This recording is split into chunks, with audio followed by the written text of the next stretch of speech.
Hello, പ്രജിയാണ്. Welcome to taste of Kerala.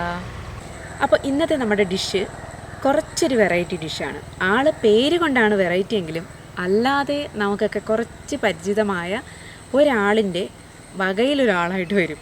അതാണ് നമ്മുടെ ഇന്നത്തെ ഡിഷ്. എന്താ ഡിഷ് എന്നല്ലേ? എഗ്ഗ് പനീർ ബുർജിയാണ് നമ്മളിന്ന് ഉണ്ടാക്കാൻ പോകുന്നത്. ഇതൊരാളുടെ വകയിലെ ഒരാളായിട്ട് വരുമെന്ന് പറഞ്ഞില്ലേ, അത് ആരാന്നറിയോ? നമ്മുടെ മുട്ടത്തോരനില്ലേ, ഏകദേശം നമ്മൾ മുട്ടത്തോരനുമായിട്ട് ചെറിയ രീതിയിലൊക്കെ ഒന്ന് കിടപിടിച്ച് നിൽക്കുന്ന ഒരു ഐറ്റമാണ് കേട്ടോ. അതിൻ്റെ ഒരു കാറ്റഗറി പെടുന്ന ഒരു ഫുഡാണ്. ഇതിൻ്റെ ഒരുപാട് വെറൈറ്റീസ് ഉണ്ട്. ഈ ബുർജീസിൻ്റെ ചിക്കൻ ബുർജീസ് ഉണ്ട്, പനീർ ബുർജി ഉണ്ട്, എഗ്ഗ് പനീർ ബുർജി ഉണ്ട്, വെജിറ്റബിൾ ബുർജി ഉണ്ട്, അങ്ങനെ കുറേ ബുർജീസ് ഉണ്ട് കേട്ടോ. അതിലെൻ്റെ ഫേവറേറ്റാണ് പനീർ എഗ്ഗ് ബുർജി. നിങ്ങൾ ഡയറ്റൊക്കെ ചെയ്യുന്നവരാണെങ്കിൽ, അതുപോലെ ജിമ്മിലൊക്കെ പോകുന്നവരാണെങ്കിൽ, വെയ്റ്റ് ലോസൊക്കെ ആഗ്രഹിക്കുന്നവരാണെങ്കിൽ അടിപൊളിയായിട്ടുള്ള ഒരു ഡിഷാണ്.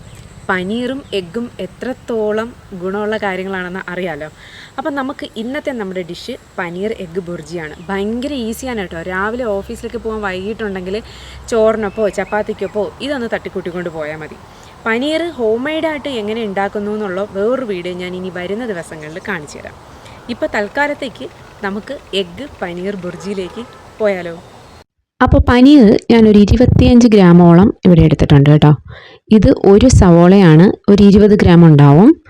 ക്യാരറ്റ്, കുറച്ച് ക്യാരറ്റ്, ഒരു 10 ഗ്രാം ക്യാരറ്റ്, ഒരു 4 to 5 അല്ലി വെളുത്തുള്ളി, ഒരു മുട്ട, 1-2 മുട്ട, അത് നിങ്ങളുടെ ഇഷ്ടം അനുസരിച്ച് എടുക്കുക. അത്യാവശ്യം എരിവുള്ളൊരു പച്ചമുളകിൻ്റെ പകുതി. അപ്പം നമുക്കിനി ആദ്യം ഈ പനീർ ഇതുപോലെ മിക്സിയുടെ ജാറിലേക്ക് ഇട്ട് ജസ്റ്റ് ഒന്ന് ക്രഷ് ചെയ്തെടുക്കുക കേട്ടോ. അത് ഒത്തിരി അങ്ങോട്ട് അരഞ്ഞു പോകരുത്, ജസ്റ്റ് ഒന്ന് ക്രഷ് ചെയ്താൽ മതി. ഇതുപോലെ ഒന്ന് ചെയ്തെടുത്താൽ മതി. കണ്ടില്ലേ, ഇത്രേ ആവാൻ പാടുള്ളൂ. ഇനി നമുക്കിതൊരു പാത്രത്തിലേക്ക് മാറ്റി വയ്ക്കാം. ഇനി പാനോ ഇതുപോലെ ചട്ടിയോ നിങ്ങൾക്ക് ഇഷ്ടമുള്ളൊരു പാത്രം എടുക്കുക. 1 ടേബിൾ സ്പൂൺ വെളിച്ചെണ്ണ, ഒരു 1/4 ടീസ്പൂൺ കടുകിട്ട് ഒന്ന് പൊട്ടിച്ചിട്ട് അതിലേക്ക് നമ്മൾ അരിഞ്ഞു വെച്ചിരിക്കുന്ന നമ്മുടെ സവോള ചേർത്ത് കൊടുക്കുക. സവോള ചേർത്തിട്ട് ഇത് അത്യാവശ്യം കുറച്ച് സമയം നന്നായിട്ടൊന്ന് വഴറ്റി കൊടുക്കുക കേട്ടോ. ഒരു 1/4 ടീസ്പൂൺ ഉപ്പ് ചേർത്ത് കൊടുക്കുക. ഉപ്പ് ഓരോരുത്തരുടെ ഇഷ്ടത്തിനനുസരിച്ചിട്ട് വേണം ചേർത്ത് കൊടുക്കാനായിട്ട്. അപ്പം ഞാനിപ്പോൾ ഇവിടെ ഒരു 1/4 ടീസ്പൂൺ ഉപ്പ് മാത്രമേ ചേർക്കുന്നുള്ളൂ. അപ്പോൾ ഇത് ഏകദേശം ഞാനിപ്പോൾ കറക്റ്റ് ടൈം പറയുവാണെങ്കിൽ 1.5 മിനിറ്റ് കഴിഞ്ഞപ്പോഴേക്കും ഞാൻ ഇതിലേക്ക് നമ്മൾ അരിഞ്ഞു വെച്ചിരിക്കുന്ന വെളുത്തുള്ളിയും അതുപോലെ പച്ചമുളകും ഞാൻ കുറച്ച് ചേർത്തിട്ടുള്ളൂ കേട്ടോ. പച്ചമുളക് അത്യാവശ്യം എരിവുള്ളത് കൊണ്ട് ഞാൻ കുറച്ചാണ് ചേർത്തിരിക്കുന്നത്. അതുകൂടെ ചേർത്ത് ഒന്ന് വഴറ്റി വയ്ക്കുക. കറക്റ്റ് 1 മിനിറ്റ് കഴിയുമ്പോഴേക്കും ഇതിലേക്ക് ക്യാരറ്റ് ചേർത്ത് കൊടുക്കണം. അപ്പോൾ ക്യാരറ്റ് ചേർത്ത് നമ്മളിത് ഏകദേശം ഒരു 2 മിനിറ്റ് നേരം കണ്ടിന്യൂസ് ആയിട്ട് ഇളക്കണം എന്നില്ല, എന്നാലും ഒരു 2 മിനിറ്റ് നേരം നമ്മൾ ഇതൊന്ന് കുക്ക് ചെയ്യുക.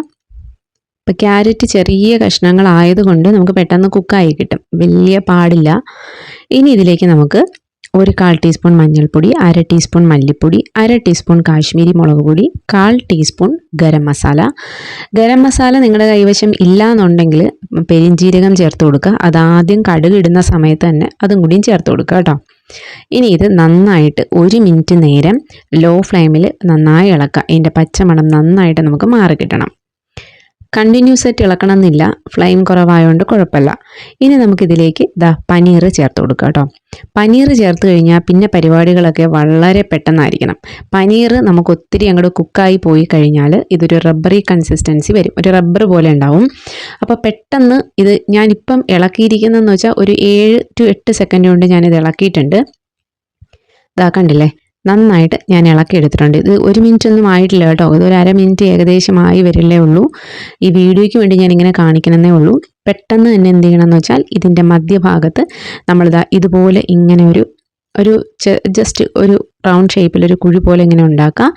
എന്നിട്ട് നമ്മൾ പൊട്ടിച്ച് വെച്ചിരിക്കുന്ന നമ്മുടെ മുട്ട ഇതിലേക്ക് ചേർത്ത് കൊടുക്കുക. മുട്ട ചേർത്തിട്ട് നമ്മൾ ഏകദേശം ഒരു 3 സെക്കൻഡ് അല്ലെങ്കിൽ 4 സെക്കൻഡ് കഴിയുമ്പോഴേക്കും ഇതിലേക്ക് കുറച്ച് കുരുമുളക് പൊടി, ഇത് ഓപ്ഷണലാണ്, വേണമെങ്കിൽ ചേർത്താൽ മതി. ഇനി ഇത് നമ്മളിതാ ഒരു 4-5 സെക്കൻഡിനുള്ളിൽ തന്നെ ഇതിങ്ങനെ മാറ്റി കൊടുക്കുക. മാറ്റി കൊടുത്തിട്ട് നമ്മളിതാ ഇങ്ങനെ ഇതുപോലെ ചെയ്ത് കൊടുക്കുക. ഇത് പെട്ടെന്ന് തന്നെ നമുക്ക് റെഡിയായി കിട്ടും, വലിയ താമസമില്ല. കണ്ടില്ലേ, ഇതുപോലെ ഇങ്ങനെ ഒന്ന് ചിക്കി കൊടുക്കുക, അല്ലെങ്കിൽ ഇങ്ങനെ ജസ്റ്റ് ഇങ്ങനെ ഇളക്കി കൊടുക്കുക. ഇളക്കിയിട്ട് ഇനി നമ്മൾ ഈ പനീറും കൂടി ചേർത്തിട്ട് ഫുള്ളായിട്ട് ഇതങ്ങോട്ട് ഇളക്കുക. കുറച്ച് സമയം ഇങ്ങനെ ചിക്കി ചിക്കി എടുക്കുക. പെട്ടെന്നാവും കേട്ടോ. ഞാനിപ്പം ഈ വീഡിയോ ഞാൻ നേരത്തെ പറഞ്ഞ പോലെ വീഡിയോയ്ക്ക് വേണ്ടി കുറച്ചൊന്ന് സ്ലോ ആയിട്ട് കാണിക്കണമെന്നേ ഉള്ളൂ. ദാ ഇതുപോലെ പനീറും ചേർത്ത് എല്ലാം ചേർത്ത് ഇളക്കാം. ലാസ്റ്റിൽ കുറച്ച് കറിവേപ്പില ചേർത്ത് കൊടുക്കുക. ഈ കറിവേപ്പില ആദ്യം ഇടുന്ന ആളുകളുണ്ട്, നിങ്ങൾക്ക് അങ്ങനെ വേണമെങ്കിൽ ഇടാം. ഞാൻ ഈ അവസാന സമയത്ത് കറിവേപ്പില ഇടുന്നത് എന്തിനാണെന്ന് വെച്ചാൽ എനിക്ക് കറിവേപ്പിലയുടെ ഫ്ലേവർ ഇഷ്ടമാണ്, അതുകൊണ്ടാണ് അങ്ങനെ ഇടുന്നത് കേട്ടോ. നല്ലൊരു ഫ്ലേവർ കിട്ടും അവസാനമൊക്കെ നമ്മൾ കറിവേപ്പില ഇടുവാണെന്നുണ്ടെങ്കിൽ. ഇതുപോലെ ഒന്നിങ്ങനെ നന്നായിട്ട് ഇളക്കി കൊടുക്കുക. ഇത്രയേ ഉള്ളൂ എഗ്ഗ് പനീർ ബുർജി. അടിപൊളി ടേസ്റ്റ് ആയിട്ടുള്ള റെസിപ്പിയാണ്, ഭയങ്കര ഹെൽത്തിയാണ്. ഡയറ്റ് നോക്കുന്നവർക്കും ജിമ്മിൽ പോകുന്നവർക്കൊക്കെ ഒരു നേരത്തെ ഭക്ഷണം നമുക്ക് വിനയാക്കാൻ പറ്റും. പിന്നെ രാവിലെ ഇപ്പോൾ ഓഫീസിലേക്ക് പോകാൻ ലേറ്റ് ആണെങ്കിൽ ഇതുപോലൊരെണ്ണം ഉണ്ടാക്കിക്കൊണ്ട് പോയാൽ മതി, സുഖമായിട്ട് കഴിക്കാം. ചപ്പാത്തിക്കൊപ്പം സൂപ്പർ കോമ്പിനേഷനാണ് കേട്ടോ. ഈ ബുർജീസ് കുറേ വെറൈറ്റീസ് ഓഫ് ബുർജീസ് ഉണ്ട് കേട്ടോ. ചിക്കൻ എഗ്ഗ് ബുർജി ഉണ്ട്, എഗ്ഗ് ബുർജി മാത്രമുണ്ട്, വെജിറ്റബിൾ ബുർജി ഉണ്ട്. അപ്പോൾ അതൊക്കെ നമുക്ക് വരുന്ന വഴി ട്രൈ ചെയ്യാം. അപ്പോൾ എങ്ങനെയുണ്ട് എഗ്ഗ് പനീർ ബുർജി? അടിപൊളിയല്ലേ? ഈസി അല്ലേ? ഭയങ്കര ഈസിയാണ്. അതുപോലെ തന്നെ ഞാൻ 100% ഉറപ്പ് വരും, അടിപൊളി ടേസ്റ്റി ആയിട്ടുള്ള റെസിപ്പിയാണ് കേട്ടോ. നിങ്ങൾക്ക് എന്തായാലും ഇഷ്ടപ്പെടുന്ന രീതിയിലുള്ളൊരു കിടുക്കാച്ചി റെസിപ്പിയാണ്. ഇതിനെക്കുറിച്ച് എന്തെങ്കിലും ഡൗട്ട് ഉണ്ടെങ്കിൽ നിങ്ങൾ ചോദിച്ചോളാം, ഞാൻ പറഞ്ഞുതരാം. അതുപോലെ തന്നെ ചപ്പാത്തിക്കൊപ്പമാണ് ഇത് ബെസ്റ്റ് ആയിട്ടുള്ള കോമ്പിനേഷൻ കേട്ടോ. പിന്നെ നമുക്ക് ചോറിനൊപ്പം കഴിക്കാം, ദോശയ്ക്ക് അപ്പത്തിനൊപ്പമൊക്കെ കഴിക്കാൻ പറ്റും. ഇഡലിക്കൊപ്പം കഴിക്കാമോയെന്ന് എനിക്കറിയില്ല. ചപ്പാത്തിക്കൊപ്പം സൂപ്പർ കോമ്പിനേഷനാണ്. അപ്പോൾ ഇത് എല്ലാവരും ട്രൈ ചെയ്യണം. അതുപോലെ മുട്ട കഴിക്കുന്ന വെജിറ്റേറിയൻസ് ഉണ്ട്, അവർക്ക് വേണമെങ്കിലും ഇത് ട്രൈ ചെയ്യാവുന്നതാണ്. അപ്പോൾ എന്തെങ്കിലും ഡൗട്ട് ഉണ്ടെങ്കിൽ ചോദിക്കുമല്ലോ.